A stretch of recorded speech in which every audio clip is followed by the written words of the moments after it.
I had to unmute us, but we're here. We're good. We've started. The show is going on. Are What you good over is there, Amani? Are you We're tightening good. up the ship over there? You I good? got a little distracted. But we're here. We're here. We're good. Hi, Welcome in. everybody. Happy Monday. Thank you for Yes. being here. Happy Monday. What Happy Monday. was the highlight of your weekend this weekend, Mandy? Oh, Amani. Well, I'm still in Ohio. I know, I haven't moved here. I'm Yes. still in Ohio. And we had a family wedding this weekend. One of my cousins got Oh, married. So shout out to Alex and Allie. Happy wedding. And super cool. So when they met, they discovered both of their parents were married on October 19th. Their mutual parents had that anniversary. So when they decided to get married, they decided they'd also get married on October 19th, which is really cool that it was a Saturday and all that stuff. So my immediate family, which is, I have three siblings, mom, dad, all that, and spouses. My immediate family decided to get together at mom and dad's. The wedding was at 5. Music started at 4:30. We gathered at mom and dad's at 2, and we hired a bus to pick. So we hung out at the house. The spouses, Uncle Rick, and his girlfriend came over, and we hung out and just, did what families do. We had some champagne, we had some charcuterie, and then hopped on the bus. My husband being the DJ, not the DJ you are, Amani, but right. Scoot. Right. Scoot likes to make a playlist, so Okay. he got Okay. some bus playlists going. We were singing the whole way there. And then we rolled up realizing what a disruption we were. There was 10 of us just rolling up to this beautiful outdoor wedding. We were loud. And it was fun. I don't think there's any other way a Kabasic family should enter an event. And then we got off the bus and went to the wedding. And it was great. The wedding was great. But I will say, I think my favorite part was being on the bus, singing to some music with my family on the way there. It was super fun. Okay. All right. Yeah. Good. Good. What about you? You were in Nashville. I want to I hear about was. brand builders and Yes. what that was. Tell everybody what brand builders is again for in case it's somebody's first time listening. And what Yes. did you do while you were there? So Brand Builders is a group that I work with. They help you with your personal brand and how, they talk to you about growing like how to monetize your personal brand, how to grow your speaking career, how to release a book. So I was there for a hot seat event Thursday and Friday of last week. And in my hot seat, I was able to ask a question about trying to find a specific niche audience, music professionals who can afford coaching. So I was there. We went to I'm trying to think of it as you were talking, we went to a really cool restaurant on Friday. I can't remember the name, but it was in the area of Nashville called the Gulch, I think it's called. So I cool love kind the of Gulf downtown area. District. Wow. Yeah. So Yeah. so we were down there. It was a good restaurant, and then I flew back late Friday night. So Saturday I was just kind of recovering. Watched a little football yesterday. My team won again, which is very different from years past. So that was good. And then Congratulations. really preparing, grading papers, a lot of grading papers because it was midterms last week. So a lot of grading papers and websites because I was on the assignment. So I think I'm caught up now, planning, and then just kind of going through some due dates with the book, and that's the weekend. Brings us to Monday. What's the update on the book, Amani? Tell us all. We're So we're the on update, this journey with you're you. on the journey with me. The update on the Yeah. book is that I think by Thursday or Friday, I'm going to start to record the audio book. I've already submitted the book to the Library of Congress and gotten their little approval. I submitted to another thing. So we're going through the copyright things now, copyright and all that. It's a big Um, day. That's a big day. Can we pause for a minute? yeah. When I submitted, I'm sure you remember the first time you did this too. That's a big day when you get Yeah. that little stamp back that Yeah. your book's in the Well, Library of I'm waiting for the Congress. It's a stamp. big They're going to deal. mail it to me, but I submitted it. We have a release date. Yeah. February 18th is the release date. So that's the date right there, 2025. So Okay. things just keep rolling down. So like I go back and forth with my kind of publishing team now on some different things. I learned some more stuff about book launches at the event I was at. So it's just really like trying to make sure I keep the schedule nice and clear so that I can do everything in the proper time. I'm excited. Is your pre-sale February 18th or your actual launch is the Actual 18th and launch. then So you'll in be the in the next week or two, I'm going to launch the pre-sale kind of link and everything and go from that. So in the next, I'm got to get both the single orders and then the bulk orders too. I'm working on that now. So hopefully the next couple weeks I'll get that up. That's exciting. Yeah, as soon as you get into pre-sale, you can start edging towards being a bestseller. Yep, that's the goal. Yeah. So there's some tactics I learned. So we'll see what can happen. I can't wait. It's going to be awesome, Amani. I'm really stoked for you. Thanks for Thank updating you. us. Always. So with that, why don't you share who do we have joining us today? Wow, we've got one of our own friends. We've got one of our people here from the hospitality industry in the travel world. She is the CEO of Elevate Travel Company, all about creating transformative experiences for companies. She knows all about epic locations, epic destinations, epic attendee experiences, and I just think we should call her up on the stage. Sarah Reuter, join us. All right, Sarah, we'll give you a round of applause here. Hopefully, there it is. Applause is happening. You don't hear it on our little headphones, but it's there for the edit. So the applause is there. All right. Sarah, thanks for joining us. Now, did we say your name? Did we say your last name correctly? First You name. got it. Just like the newspaper, Reuters newspaper over there in Germany. Yes. Okay. Awesome. Okay. And where are you? Where do we find you today? What part of the world? I am in Indianapolis, Indiana. So I'm not far from you in Ohio, in the great Midwest, and born and raised here in Indianapolis. Okay. Awesome. So I'm glad Mandy asked that because I have a question. One of my favorite musicians of all time is born and raised and from Indianapolis. I'm going to give you 3 guesses. I'll let you guess one time, and then I'll give you a clue. Okay. Who would that musician be? Do I get the clues first? We can give you the clue. I love R&B music. Oh, man. Oh, my gosh. Okay, R&B from Indianapolis. Yes. Gosh. Naptown, as they say. Do we have a highway named after this artist? I feel like we do. I don't know. You might. That's a plot Babyface? It is Babyface. Yes, well done. Yes. Yes. Yay, Sarah, nailed it. Nailed Yes. it. Took me a minute, right. but I got there. Is there a highway? Is there a highway named after him? There really is. I can't remember exactly where it's located, but that's what signified my brain firing there. I was like, "Ooh, I know there's a highway named after this artist." Yeah. Done. Now, my follow-up question, which is one of my icebreakers I ask in one of my classes, if there was one city in the world that best reflects your personality, what city would that be and why? Wow. What a great question. The kids love it. So yes, but this is what they say. We're in California. This is what they say. Brea, Fullerton, Anaheim. I'm like, come on, let's get outside the box a little bit. No offense to those cities. Please don't at me or whatever. Yeah, everywhere has its own little flavor, right? And yes. What a great question. I definitely connect so deeply with a city called San Miguel de Allende, Mexico. Ooh. And it's a city that most people have never heard of. However, it is Travel and Leisure's #1 city in the world recently, in the magazine. And it is a hidden gem. I love it for so many reasons. It has so much variety. It has so much richness with culture and color and hospitality. It just oozes hospitality. Beautiful rolling hills and wineries, and it's very much a spiritual land. I really connect with that essence of it being a spiritual land in the center of Mexico. It's about 3 hours west of Mexico City. And I just love how laid back and peaceful the people are there. It's just family and community, and it just feels like this warm blanket that you can immerse yourself in. And I just love everything about it. Great wineries. I don't even drink wine anymore, but I did try a little sip because I wanted to taste an essence of the land. Wonderful tequila. And just this old history and richness to this quality of the city. It's just like nothing. It's such a great surprise. You get there.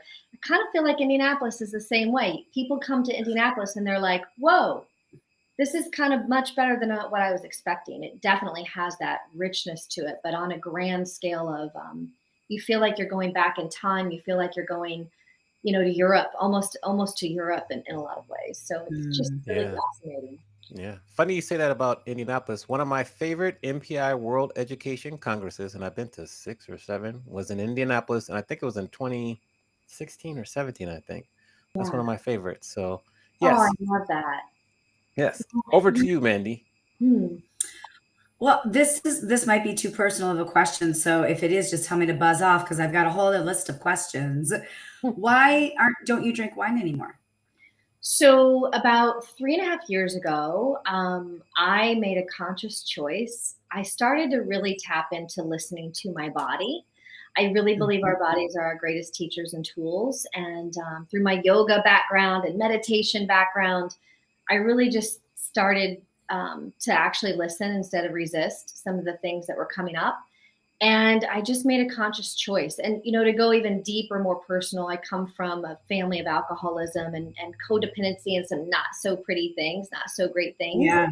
And so, very much rooted in that, childhood experience for me. But as a grown woman, it's really been a very conscious choice to kind of sever some not so great stuff in my lineage and really start with this fresh new mindset and this way of being that really allowed me to have this clarity and still have a fun time. I mean, I still love a good party. And even here in my office, I have a full bar of non-alcoholic and alcoholic beverages. Like, I'm an entertainer. It's what I do for a living. Yeah.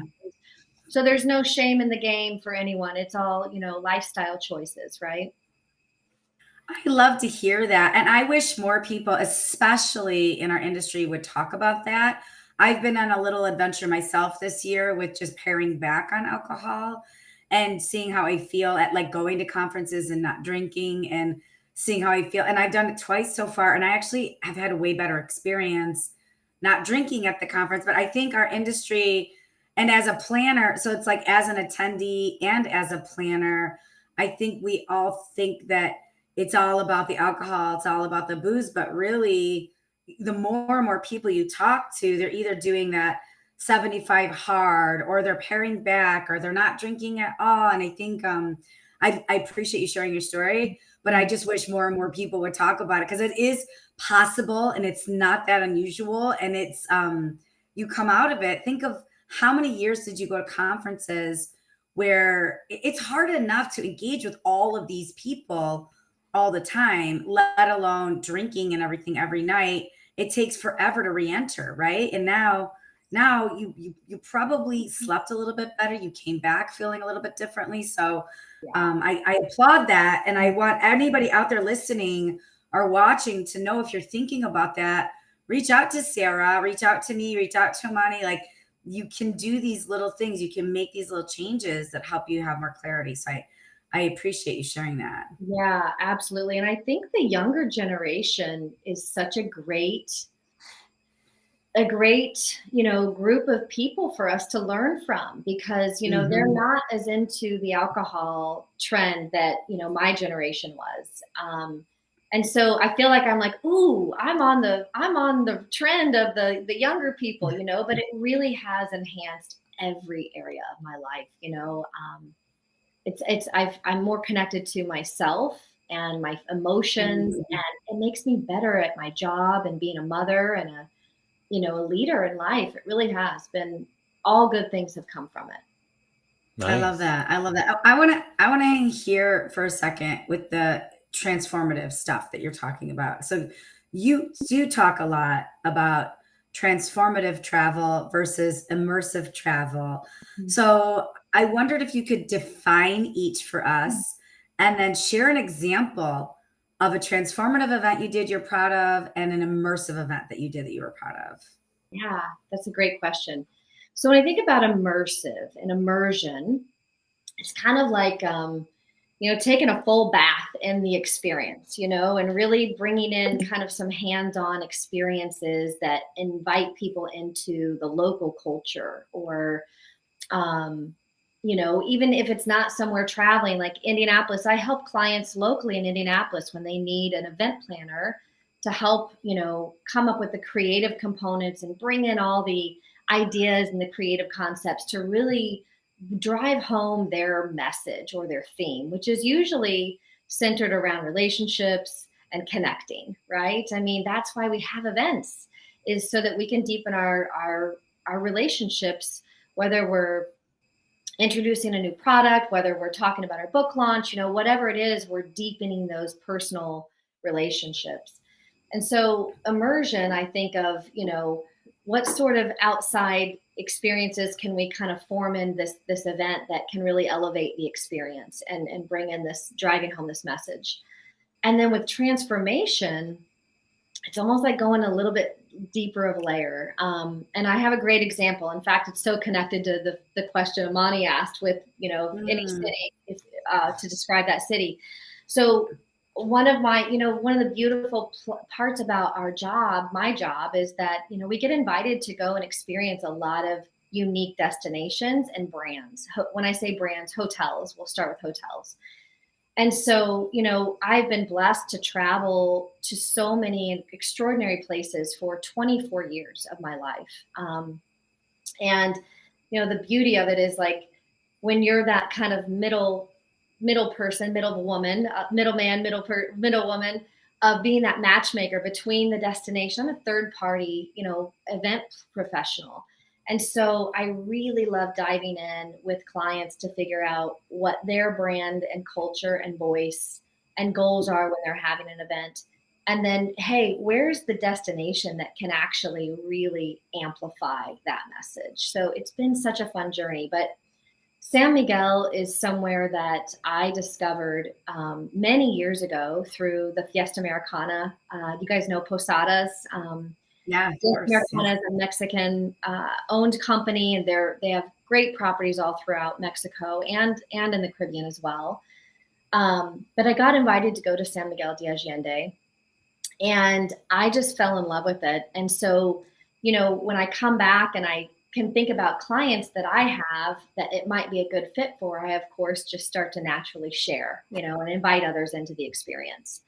And so that's what I did for a client of mine. They're getting ready to, it's two women who own their own businesses. They're both executive coaches, and they've come together and they do a retreat every year. And it's called the High Vibe Tribe Retreat. And it really speaks to that transformational work. They're really doing a deep dive with every participant, not just on the retreat, but before, during, and after. And people come back different. So you immerse yourself in the culture and the journey and have all these outside experiences like cacao ceremonies, or it doesn't even have to be something that spiritual. It can be, hot air balloon ride over the Serengeti. But you immerse yourself in the experiences, but then you do this deep inner dive of exploring more of yourself. And, it's such a beautiful thing to witness and be a part of, and know that I have a little piece in helping kind of transform all these attendees' lives that get to be a part of this experience. And it's just a beautiful, beautiful thing. And, San Miguel, that again, like these destinations, knowing them and exploring them and building up those resources, it makes it a great matchmaking experience to be able to bring it all together for clients. That's beautiful. And you did a really good post about that. So for anybody watching, follow Sarah. Her LinkedIn page is scrolling on the ticker. And if you're listening, look her up on LinkedIn. It's Sarah with an H and then Reuter. The information will also be in the show notes. But she did a really awesome post. I think it was about this particular. Was it about that retreat? Yeah, yes. It was very inspirational post. It made me think about other people that I know kind of do that as well. So that's awesome. Thank you for that definition and examples. Yeah. Now I noticed you have. I'm looking like on LinkedIn, and you have this quote on your banner because you're starting Revive and Thrive. Starts December 11th, 2024. It says, "Protect your peace in the chaos of event planning." So why is protecting your peace so important personally, as well as when you're in event planning? I don't know if you guys can relate to this, but I have kind of fallen short on some things in my journey that, I have a servant heart. Like hospitality is in your blood. It's just something that's there, I think, for every one of us who are in this industry. And, there's this fine line we can get to of over serving.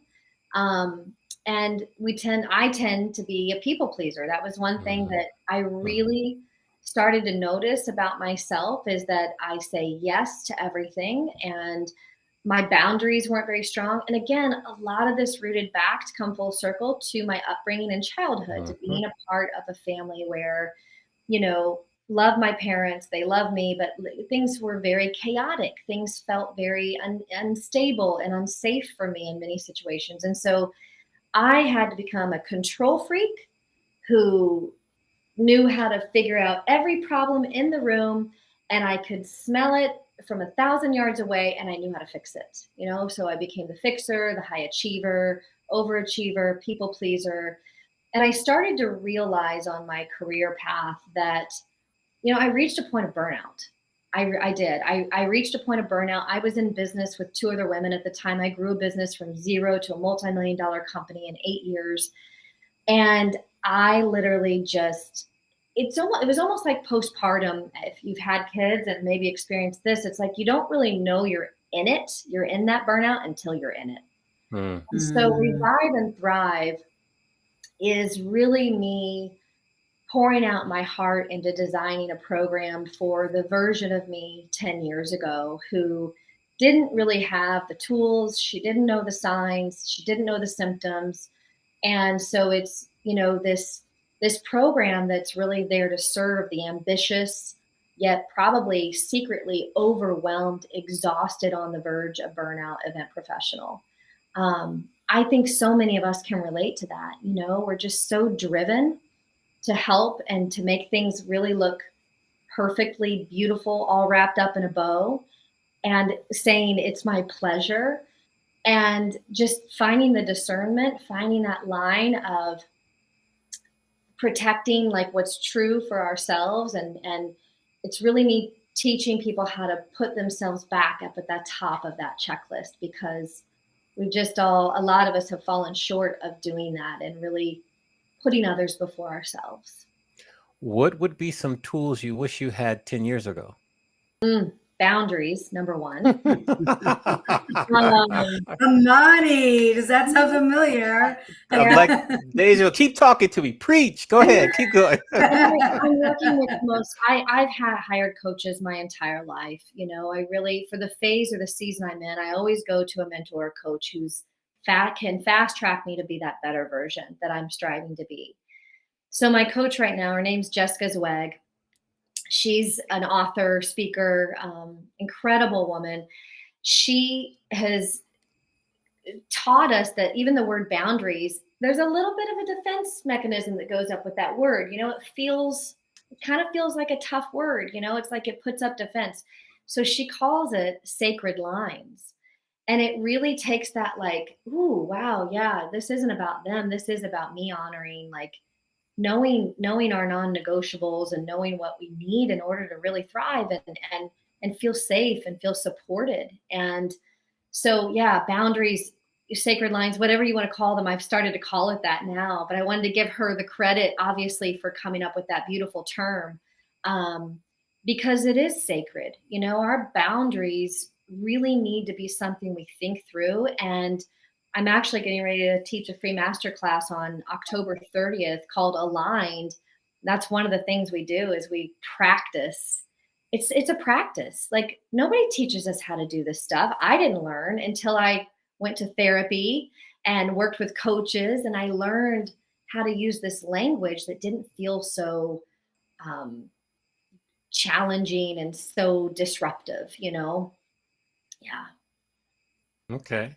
Now, we talked about lessons 10 years ago, protecting your peace. Mm-hmm. What inspires you to, like, because you have your primary service, but then you're also doing these master classes and things.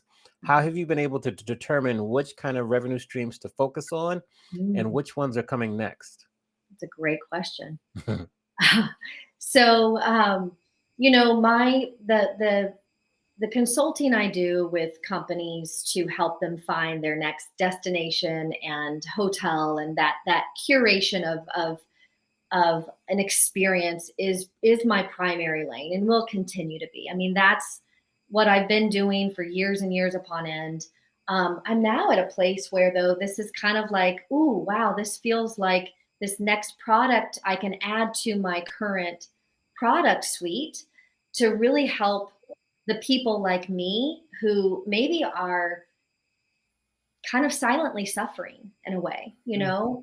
And so I really feel passionate about that. I feel like it's more of my kind of life's work that this is going to, you know, open up these new revenue streams for me, but also it's kind of like, hey, I'm throwing this out there right now. I'm in the bit of a rebranding mode.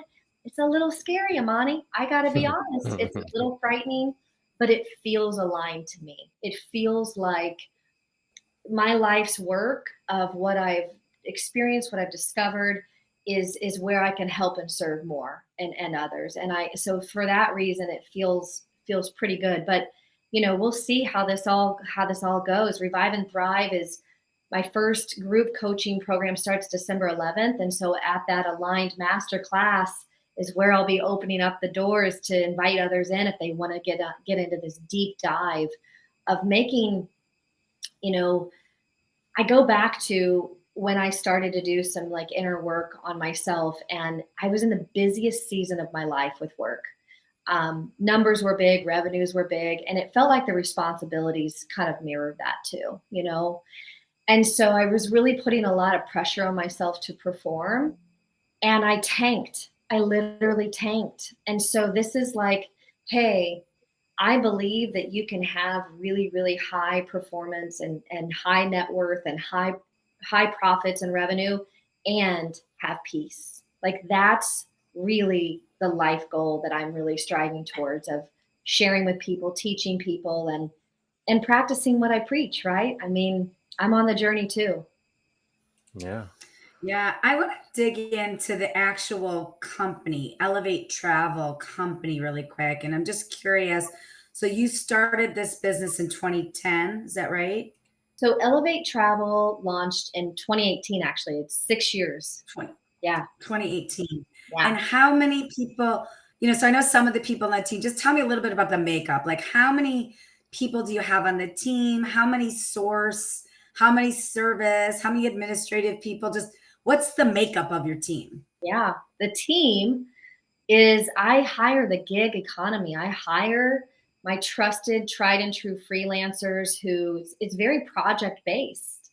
And Mhm. so I have a right hand who's been with me for several years now, Beth, and she handles, once I get done with the creative and putting things together as far as a contract goes with our clients, Beth then becomes the program manager and kind of the account manager to hand off. And we both travel with our clients. And then, so from there, it's really based on the size and scope of the program.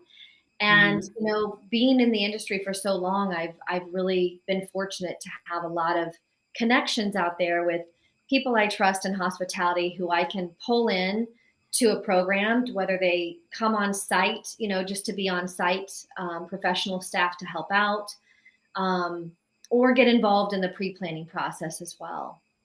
So we're small and mighty. I mean, it's literally Good. it's a small and mighty team. I'm back on the market to get another assistant, a virtual assistant right now, and in Okay. fact, I'm excited about that because I think that's going to help me scale and dive more. Be able to serve more with Revive and Thrive, and also help keep the business side healthy with the events and travel portion as well. Awesome. Amani and I talk all the time about investing in support staff and investing in your Hmm. business to free your mind up for those bigger things that you want to do and all that stuff. So I love hearing that. Okay, Yeah. now I want to hang with epic destinations. So you've Mhm. already talked about San Miguel. You've traveled the world. You've got a map behind you. So anybody listening or watching right now that's thinking about going somewhere, either as a group or as an individual in 2025, where are two or three places you went in 2024 or that you sourced or curated in 2024 that were either epic or just complete surprises and delights for you? Great question.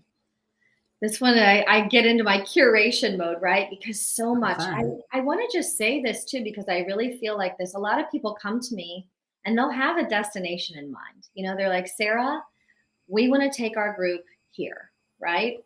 And after I dig in a little bit more and ask some questions, I start to discover like, okay, well, where does your audience live? Let's really talk about logistics. And so a lot of people sometimes say, hey, we want to do this in Bali, and I'm like, okay, let's get real about how many nights away and, who's your audience, and, oh, they're women and they're mothers and 12 nights away. Like, some of this stuff's not going to fit. Right. Do you like my nails color going on there? I just you didn't even have to tell on yourself. I didn't even notice.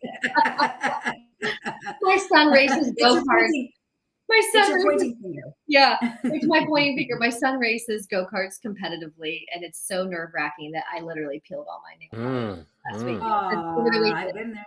Yeah. I've been there. But, this is a long answer. I really believe, truly, what's the proverb or the quote? It's not about the destination. It's never about the destination, right? It's always about the journey. Mandi shared a beautiful story about your cousins getting married, and your favorite part was the bus ride, right? And so and my son is a beautiful teacher of this as well, of like, I took him on this, here's a good place for you. I took him to Granby, Colorado, out to a dude ranch. They do incredible corporate team building events out there, by the way. So there's a plug for See Lazy You. It's a dude ranch out about 2 hours outside of Denver, Colorado. And I wanted to take my son there for like a mom-son trip. And we do everything. We like hike Red Rocks when we landed in Denver. We drive through the switchbacks to get up to Granby at 11,000 feet altitude. We go mountain biking, we go horseback riding, we go fly fishing. Like, we did it all. And I was also, it was a vacation, but I'm always scouting, right, for corporate groups. Like, ooh, who would be good here? Who would love this experience? And we get back, and I asked my son, hey, what was your favorite part? Like, what was the best part? And I'm thinking he's going to say, like, the mountain biking or, whatever. And he says, getting there. Aww. And I was like, whoo, wait a minute. What a great moment to like really think about. The journey begins for all of us. We focus so much on this end thing, and yet every single touch point, there is an opportunity to have those connections, those simple little magic moments, those nuggets of bliss, like being on the bus with your, family and being loud and crazy and having fun. And like, that's the juice, that's the elevated experience to me, is like really being present in the moment and savoring these experiences that, we get to the final destination and it's just epic, right? It's so epic. So it's who you're with, it's who you're surrounding yourself with, and it's being able to really tap in and get present throughout the journey and really soak it all in. I definitely am a mountain person. And I had to learn that with this, like, a lot of times it's not about me or what I like. It's about, I have to focus on my clients and their audience and guide them the best way. So my personal travel choices are often very different from some of my clients and what would be a good fit for them. But I'm definitely mountains, Granby, Colorado, incredible destination. Loved it. Have you been in that area before? No, I source that hotel a lot, but I've never been. Yeah. Another favorite, Banff, Alberta. Yeah. I've heard of Banff. Alberta, or it is Alberta. Yeah. The Canadian Rockies are majestic. They are no, I'm not giving our Western Colorado Rockies any downplay or anything, but the Canadian Rockies are incredible. And I'm big on sensory experiences, like inviting in our five senses. It's how we perceive the world. And so there's just something about when you land in, Calgary, and they've got some rich history there with Calgary Stampede. You can do really cool programs there and do this whole rodeo thing. But then the drive to Banff is extraordinary. You're literally cutting through these big, majestic mountains. And then when you arrive in this little small town, the smell of the pines and the trees local to the area, it's like air you've never breathed in before. And it stays with you. That has stayed with me since I was 20 some years old and my first time going there. So it's a destination awesome. that I just love to share with more people because they get that same like, wow, this is different, you know, this is extraordinary. And it's just so raw and beautiful there. Summer or winter, you know, you can do programs there depending upon what your guests are into. If they're skiers and more adventurous, great place to do some skiing. So let's see, should we add in some beach? So we add in water? Yeah, why not? One more beach. Yeah. Where do we go? Where do we go in the world? Where can we go? Oh my goodness. You know what was a nice surprise? Water, Colombia. I've heard that. Yeah. I agree. Where in Colombia did you go? So we flew into, I didn't get to Bogota, which is the mountainous region. Why am I having a blank? Cartagena. Is it Cartagena? Cartagena, yeah. And we then did some so staying in the main city, fort history, like it reminded me a lot of San Juan, of old San Juan, Puerto Rico, if you've ever been there. Yeah. But me too. It reminded me the same when we were there. Yeah. It was like, ooh, this is cool. It's like you're literally in the fort in the walled city. So it's really got that history there. And then like colorful. I mean, just so much richness with color and flair and language and salsa and dancing. And we then took boats out to these really extraordinary islands that have some extraordinary hotels and brands. I think, was it Secrets? I think, which is now Hyatt, but is there Sofitel too has bar? It was Baru was one of the islands too. Yes. So like, you know, anytime you can roll up to your destination on a speedboat and, you know, have the staff grab your bags. Yeah. Like you're greeted with a coconut with a straw in it. And you're like on the island and taking in the salt air and drinking the coconut. And you take your shoes off and your feet are in the sand already. Sign me up. Like that's an arrival, you know? All right. Yeah. We had Juan Pablo Toro on the show last month, who was the founder of Valvo Travel, who was one of the DMCs that we've used there. And he just such a spirited person about Colombia. So I'm so happy to hear you had a great experience. And it's awesome. Some Instagram streets as well.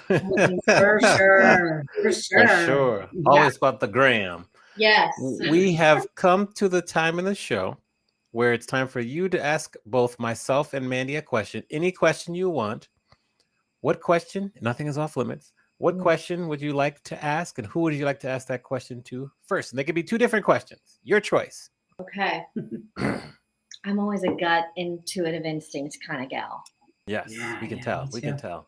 Okay. So, Mandi, I always start with ladies first. Okay. My motto. Mandi. Yes. Okay. Let's see. Okay, can I make it a two-part question? Beach or mountains? Sure. Beach or mountains? Like, what's your soul called to? Beach or mountain? Mountains, for sure. Mountain girl. All right. Yeah. Mountain girl. Yeah. Okay. And if you could ask anyone to dinner, they could still be living. They could have lived 10,000 years ago. Who would it be and why? Oprah Winfrey, hands down. Oops, all the way.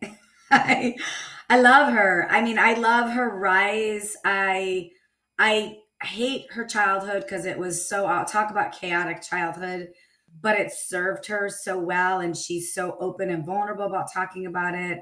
She's built her career, but she's also super open about the power of friendship and the power of partnership with her, you know, with Stedman. I value her vulnerability. I value her business sense, and she's a talk show host. I'm a talk show host. Like I would want to pick her brain about everything, right? Asking questions, building a business, being a good partner to her husband, or to her boyfriend, husband. We'll call Stedman a husband. But I think Oaks, hands down. That's an easy one. I would do that all over again. Great question. I love that. I love Mhm. that.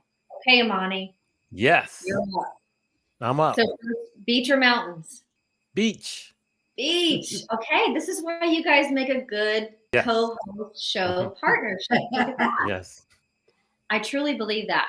I feel like our souls are called to different environments for a reason, for a deeper meaning, right? Yeah. Mhm. Okay, so why beach? Tell us more about that beach. I like warm weather. I like the water. I like a nice. Well, I don't really drink anymore, so not any drinks by the beach, but just water, swimming, warm weather. As long as you have sunblock on, I'm happy. Love it. Love it. And who is your special dinner guest? Well, we talked about him earlier. That's why I asked you the question. Babyface. And you can ask me why, and I'll tell you why. He is a phenomenal songwriter, particularly with his lyrics. So I have a list of songs that he wrote that I want to ask him what was inspiration and how were you able to write these songs and these lyrics? I'm ready. So if you know Babyface, I'm ready for that interview. I've been waiting. I don't know if he hangs out. I doubt he hangs out in Indianapolis anymore, but Yeah, who knows? He may still have family here. perhaps, You perhaps. might run into him in the produce aisle. Yes, You never yes. know. So I'm just I get ready. ready agree. to make that ask for I'm ready. Amani if you He see him. I'm comes to thinking Vegas. He comes to Vegas for his residency 3 or 4 times a year. I've seen him once in concert already. I'm going to go in the fall, or we're in the fall, the winter. So I'm ready. Yeah, so it's yeah, all about like the inspiration of how he wrote his lyrics and what moved him to write the lyrics he's yes, sharing. yes, yes, I love that. yeah, yeah. Well, if I see him in the grocery store, I'm You let FaceTiming. him know. FaceTime me. I'm ready. I have my questions I ready. have somebody very important for you to talk Yes. to. Yeah. Speaking of That- beach and mountains, what are like your 3 favorite travel hacks that you want to share with us and our audience? Travel hacks. Pack lightly. Number one. Wherever you go lightly. You save your back and you save your wallets. This is advice I need because I'm not a light packer. So there you go. Do as I say, not as I do. Go ahead. um, travel hacks. Gosh, there used to be that whole book on Tuesday, look for flights on Tuesday, but there is something to this, right?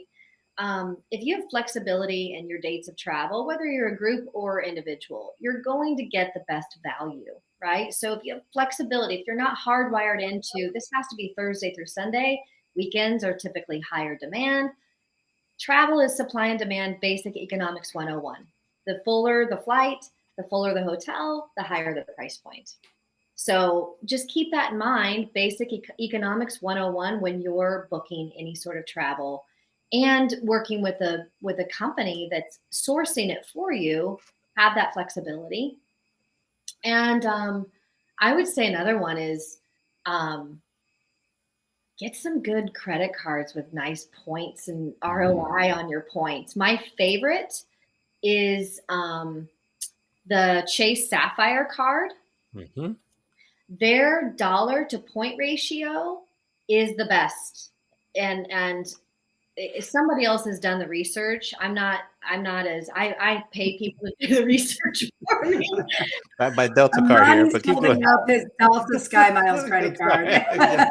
I meet so many people that are like they love to travel for professional and personal reasons, and I'm like, why do you not have these credit cards? So Amex, I use Amex for my business quite a bit, but my Chase Sapphire is like my personal Yeah. vacation money. It's great. Yeah. Yeah, like Those are good tips. that's a great tip. Also, some of those cars give you lounge access. When I was flying out last week, I had to go to the lounge in Atlanta for breakfast after a red eye, and then flying out, I was in the lounge in Nashville. It's just, and I never had. First of all, I'd never flown first class until I got this card, and second, I never had lounge access until getting this card. But it's just nice. It's like the air up here is crispy or whatever, whatever we say there. It's so nice. I mean, Yes. It just makes it more comfortable. Yes, yes, yeah, more comfortable. it Exactly. is. Okay.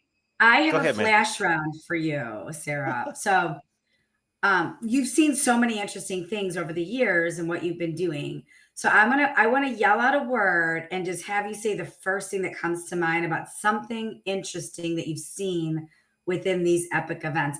And I know I'm sort of putting you on the spot. So it doesn't have to be the best thing. It's just the first thing that comes to mind, even if it wasn't the best thing. Okay. You ready? Very Mandy. This could be scary, but we're gonna go. Oh, it's gonna be fun. It's gonna be fun. Okay. The All right. first one, swag. Swag. Luxury. Elaborate on that. Tell us more about that. I mean, let's go big when I we're love going with luxury. swag. Like let's really get the nice leather bag that costs a lot more, but is going to be a memorable swag gift for our clientele. Like let's really go big on the gift and the swag. Let's get rid of the I don't want to let's get rid of the plastic and the smaller items that end up costing a lot of money when you buy all that small stuff. But like go big or go home on the luxury gift items for swag. I love that. Great advice. Okay, next, name badges.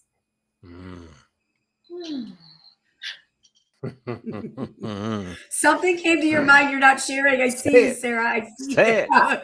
Just say it. You're not a fan. You're not a fan. I mean, I guess aesthetically they suck. They just do. I mean, we just all went to IMAX and I don't know. I like to look snazzy and good and coordinated. And those big old lanyards are just I don't know. They're a lot for me, but I love to be able to see people's names. So I have mixed feelings about it. I really do. But aesthetically, can we upgrade our name badges? Can we really get some luxury, nice, but who wants to spend that kind of money on something they're going to throw away, right? I want to, we did an event, a wellness event not too long ago, and then found these beautiful gold name badges on Etsy. The names, it was just the first name written in cursive. It was wire. And you can repurpose it event to event. So I'll send you that link because that was the first time I ever saw a name badge that was better than a boring lanyard kind of thing. I'll send it to you. That is nice. Yes. Okay, next one. Entertainment. Event entertainment. A must. Yes. Non-negotiable. Yes. Non-negotiable. As a DJ, I echo that sentiment. Continue, please. Yes. Okay, last one. The experience where you most felt like a local. That wasn't San Miguel. No, it wasn't San Miguel. Experience where you most felt like a local. Ooh, good question. Puerto Rico. Interesting. What was it? What was it that made you feel like a local? I went to a flamenco dance show. Well, first I went to El Convento. I don't know if you know that property. It's literally in the heart of Old San Juan. Had a lovely dinner there. Asked the servers, the people in the service industry, your bartenders, waitresses, your bellmen, they are your source of entertainment and what to do, right? I asked, where can I go if I were a local? I don't want you to give me the touristy thing. I really want to experience the local flair. And they sent us to this local bar that acoustically was designed for 12-string guitar. And it was the most extraordinary dance I've ever seen. It moved me to tears. I had a very profound experience there. And I just was accepted and invited in. Looked different from everybody in the room. They knew, they were like, what are these chicks doing here? So it was clear that we were in a touristy spot, but they welcomed us in, or not in a non-touristy spot, but they welcomed us in, and we just had the most extraordinary time. And music and dance and art was the common denominator in all of that.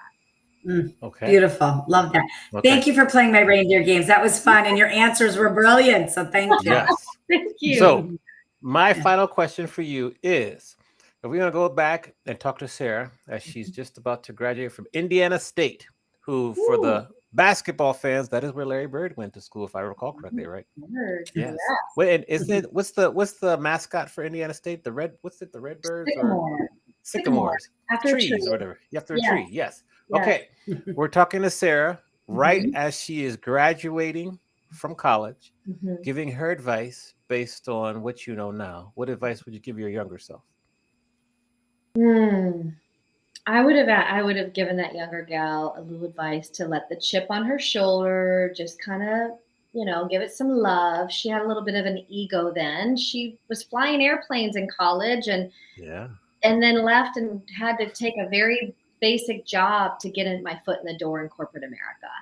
Mhm. And so it's like, after college, be humble and go where you're supported and you feel connected to someone who's going to guide you, a mentor who can guide you and help you along the career journey.